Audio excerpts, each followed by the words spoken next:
What is up, ladies and gentlemen? Probably more gentlemen than ladies watching this, but this is UFC Weekly.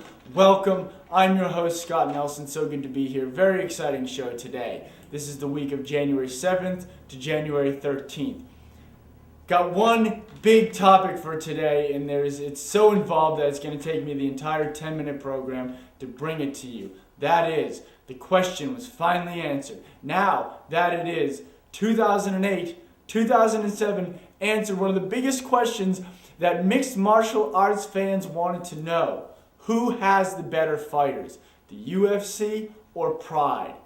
The UFC bought Pride 2007. All those fighters came over, or the majority of them, and we got to see a lot of amazing fights. So let's get right into it. It started at UFC 67. We got a taste of it at the end of 06, and then they introduced us in 2007 at UFC 67. 2. Quentin Rampage Jackson and Mirko Cro Cop. Awesome. Two great fighters from Pride. So, let's start with Mirko Cro Cop. Comes in, kicks Eddie Sanchez in the head, wins the fight. Kind of a boring fight, wasn't that great. Ended up winning with a head kick. You figure, hey, that's going to be typical for Mirko Cro Cop in the UFC. His next fight, he comes in and fights Gabriel Gonzaga. To us, as UFC fans, I didn't know much about Gabriel Gonzaga. Randy Couture picked him to beat Cro Cop. I didn't know too much about the guy. But he comes in, Mirko Cro Cop kicks him in the ribs, and what a kick. The guy catches it, takes him down, and beats on Cro Cop. Cro Cop gets up. Maybe he should have stayed on the ground. Gets kicked in the head. I thought Mirko Cro Cop died. Seriously, what a devastating kick. I figured if he lived, he would have to have his leg amputated. That was horrible for anybody to see. He ended up being okay and coming back to fight. Now, he's fighting Cheick Kongo. Cheick Kongo should have been a punching bag for someone like Mirko Cro Cop. Instead, Cheick Kongo made him look like he was in the wrong weight division. Are you kidding me? He dominated Cro Cop. Cro Cop looked like he should have been, or should be, a light heavyweight at 220 pounds. Maybe he should consider it. So, then Rampage Jackson is in it, UFC 67. Fights Marvin Eastman. You could tell he was nervous. I could tell Rampage was nervous for that fight. He really was. And he beat Eastman. Wasn't the most electrifying fight, but he wins. Next fight, Liddell. I wish the UFC fans got to know Rampage Jackson a little bit better because he's so charismatic and so funny. Now they put him up against Chuck Liddell, who UFC fans love. He beats Liddell. Doesn't gain many fans by it. Personally, I like him. I also like Liddell. Too quick of a fight, though. You know, it was a one-punch victory, just a quick knockout. It's too bad. Would like to see that one again. He then goes on to fight in a unification, champion versus champion, a Pride champion versus the UFC champion. Really, it's two Pride fighters fighting, Dan Henderson versus Rampage Jackson. He beats Dan Henderson, who is a great fighter. And, so pretty convincing. Well, it wasn't necessarily a convincing win, but he certainly did win by decision.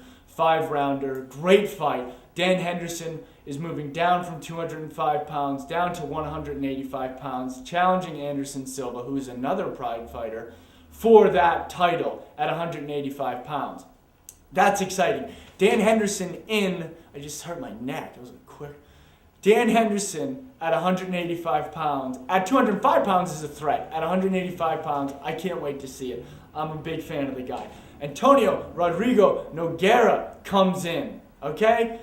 His first fight is against Heath Herring. Are you kidding me? Who wanted to see this fight? They already fought twice in Pride. Heath Herring comes in, loses to Jake O'Brien. Okay, Nogueira, I'm excited to see him. Herring, get rid of him. Herring gasses after 3 minutes. He doesn't look fit. He can't defend a takedown. I'm sorry. Heath Herring, done. Wasn't even excited when they got him from Pride, to tell you the truth. Looking forward to Nogueira. Then, Mauricio Shogun Hua. Great. How much was this guy hyped? I was so excited for it, to tell you the truth. I wanted to see him come in and just destroy people because he was supposed to be that good. Maybe without the soccer-style kicks, he couldn't, do it as much without the foot stomping. Maybe. Okay? Whatever it was, Forrest Griffin dominated him. Kicked his ass. Now, in Shogun's defense, Shogun, a few weeks later, had surgery on his knee. That might have hindered his training because Shogun looked like he gassed really early in that fight. And so I hope to see good things from Shogun because it seems like he's got a lot of potential. He does have a lot of potential. And I think we'll see a different fighter in 2008 from him. Fabricio Verdum comes in and fights Andrei Arlovski. Arlovski's awesome. I'm sorry. The guy is. And he's been the UFC champion. And unfortunately, his fight against Verdum was boring. 3 rounds, he won. Verdum's a good fighter, but Arlovski won. Pretty much gained nothing. Only has 1 more fight on his UFC contract. Fought once last year. Guy's in the prime of his career. Come on, get this guy fighting. Get him a contract. He's a good fighter with dynamite in both of those hands. Really. I believe in Arlovski, and so I hope he does good things. Verdum, we'll see. He's fighting Gabriel Gonzaga next. That should be a really good fight, too. Then Sakuju, hope I pronounced that right, comes in. Guy fought a total of 2 minutes in Pride. That's it. Okay? But beat 2 great fighters, Ricardo Honora and Nogueira. Beat them both in under a minute. Are you kidding me? So he comes into the UFC, and people are thinking, wow, this guy could do amazing things. He was, again, very hyped. And Loyoto Menchita, I think that's how you pronounce his name. I mean, just schooled him, realistically. Great fight from Menchita.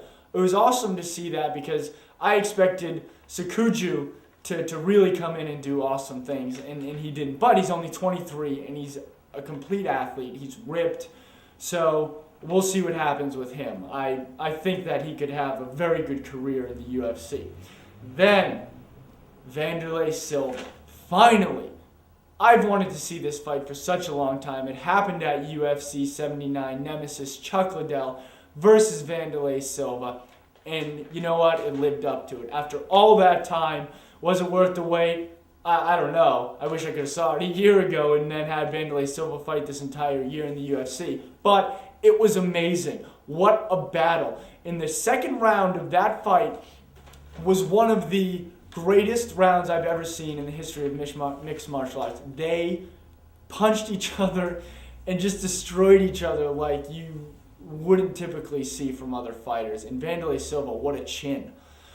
I gained so much respect for both of those fighters, especially Silva, because he's like a pit bull in there, and he took such a beating from Liddell, who's a devastating striker, obviously, and he took a bunch of those punches. So hopefully Liddell's on his way back to the top. Hopefully Wanderlei Silva keeps fighting exciting fights, and who knows? He could fight for the title, fighting Rampage or someone. So look for good things from both of those fighters. Now, let's get to the last part of UFC versus Pride. Fedor. How doesn't the UFC get Fedor? Are you kidding me, Dana White? Seriously, you're not going to get the best fighter from the organization? People say he's the best fighter in the world. Get him. You make Randy Couture leave your organization to go seek him out? You can't even get the best fighter in the world to fight your number 1 heavyweight? Absolute disgrace for the UFC, and I can't believe it. And Randy Couture has to resign. That's just horrible. I don't know. That's frustrating for me, being a Randy Couture fan and wanting to see the best fights happen in the UFC. So, who is better, UFC or Pride? The answer is simple. UFC fighters are not better than Pride fighters. Pride fighters are not better than UFC fighters. Depends on the fighter. It depends on the night. Really. We have 2 title holders from Pride, Anderson Silva and Quentin Jackson, and then, you know the rest of the stuff. I mean, the heavyweights and the rest of the titles belong to UFC fighters. So, it just depends. It really depends on who the fighter is and what night they're fighting, honestly. So, that was the recap of the biggest story of 2007. I look forward to 2008. Next episode is going to be Rapid Fire, Joe Stevenson versus BJ Penn. Send me any comments or questions to scottnelsonufc@gmail.com, and I will see you guys in 1 week.